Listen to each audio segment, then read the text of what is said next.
One of Britain's most successful businessmen is pledging to give the NHS more than £1 million if it commits to funding research into the prevention and treatment of Lyme disease. John Caudwell, who founded Phones for You, was diagnosed with the disease along with his son, 2 daughters and his former wife. We'll be speaking to him in just a moment. First, let's get up to speed on Lyme disease itself.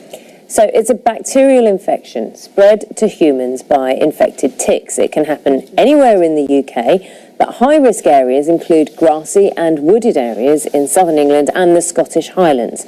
Sufferers will often develop what's called a bullseye rash, and the symptoms can range from flu-like aches to serious pain, memory issues, facial paralysis, and even heart failure. And health officials say that there are 3,000 new cases of the disease every year, although campaigners say that that is a gross underestimate.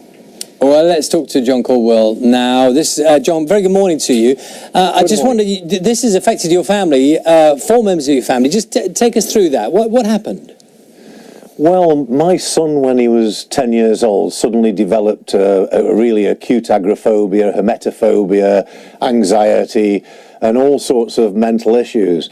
We obviously couldn't understand why, because he'd been a happy, incredibly confident young man. And all of a sudden, just for no apparent reason, he completely collapsed within the space of weeks.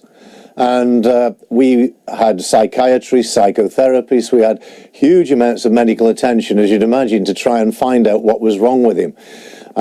They took him through all sorts of regressions back to childhood and so on, and there was nothing that could be found that could have caused this mental state. We struggled with this, he struggled with it dramatically for many, many years, and became a recluse and really had no life whatsoever. And eventually, through my work with autism and through Caudwell Children, we started interviewing doctors for our autism centre, and through that interview process we hit on the idea that maybe Rufus's mental illness was something to do with an antagonist rather than just a pure mental collapse. After months of further investigation, we found Lyme disease, got diagnosed with Lyme disease and Bartonella. And that started then to explain why the sudden collapse in his health. We've been trying to treat Rufus ever since. But at the same time, the rest of the family, many members of the family had got issues like migratory arthritis, gut problems, and brain fog, memory problems, and heart difficulties.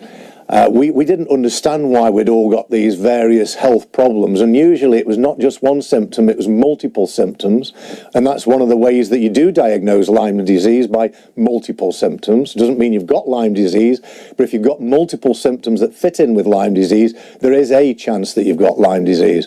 Anyway, we eventually started testing the rest of the family, and it was a real shock horror, because one after another people were diagnosed with Lyme disease, and we started all the appropriate treatment. So it ran riot through my family, but that, in a way, as tragic as that was, at least I'd got the money and the ability to make a difference to my lives and the lives of my family.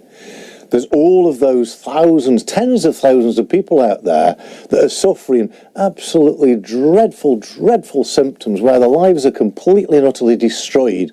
And up to yet, the government and the DHS have done nothing about this. There's no research, any meaningful research. There's nothing done by the health service to help these people. So, Mr. Caudwell, can I just interrupt for a moment? I mean, it's such a compelling story, yours, the way it's affected your family. Are you any clearer as to why it is that your family has been affected? It's the obvious question, isn't it? Why? I don't know, and that's a very, very good question, but what I've found out since over the years is there's endless families that are badly affected by it.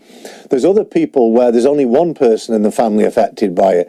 And so what is the connection there? Is it something genetically that makes somebody more predisposed to suffer the symptoms of Lyme disease? Is it to do with the methylation process in the body, the detoxification process? We don't know. And that's the problem. We don't know. The government don't know. The NHS doesn't know, and it's really time for some research to be done on this devastating illness to help tens of thousands of people out there that are suffering the most dire consequences. There is a review that's been commissioned by the government. I mean, does that satisfy you to any degree? No, not at all, because all those reviews have done really is said we don't know very much about Lyme disease. We don't understand how properly to test for it. We don't understand the symptoms, and we don't really understand how to treat. That's a step in the right direction, at least admitting that the illness exists and they don't know what to do. What needs to be done now is proper research into how to test conclusively for Lyme disease, how to recognise the clinical symptoms, and then how to treat these clinical symptoms. And on that issue, Mr. Caudwell, can I just, if I may, could I just ask, you've rightly raised the point that many other families, individuals may be affected, maybe don't even know about it. Just in terms of the treatment, I mean, how has it been for you and your family since the diagnosis, since you know you have Lyme disease? What about that treatment? How has it been for you? Well, it's been extremely difficult because not so bad for the rest of the family, but for Rufus, my son, it's been extremely difficult because the disease was so embedded in his system. And the one thing that's become very obvious over the years is the more chronicity that the disease is allowed to develop, the more difficult it is to move, and the more it causes what the doctors like to call post-Lyme syndrome. But what post-Lyme syndrome is potentially is it could be Lyme disease that's chronic Lyme, or it could be damage done by the Lyme disease, and you've managed to get rid of the Lyme disease, but you've got damage to various organs that continues to give you problems long after. This is an illness that can cause complete devastation to the human body and eventually death. It can cause suicides, it can cause all manner of impossible to cope with chronic illnesses, and it really needs stamping out at the early stages, because when it's in the acute phase it can be cured, and it can be cured very successfully and very quickly and at very low cost.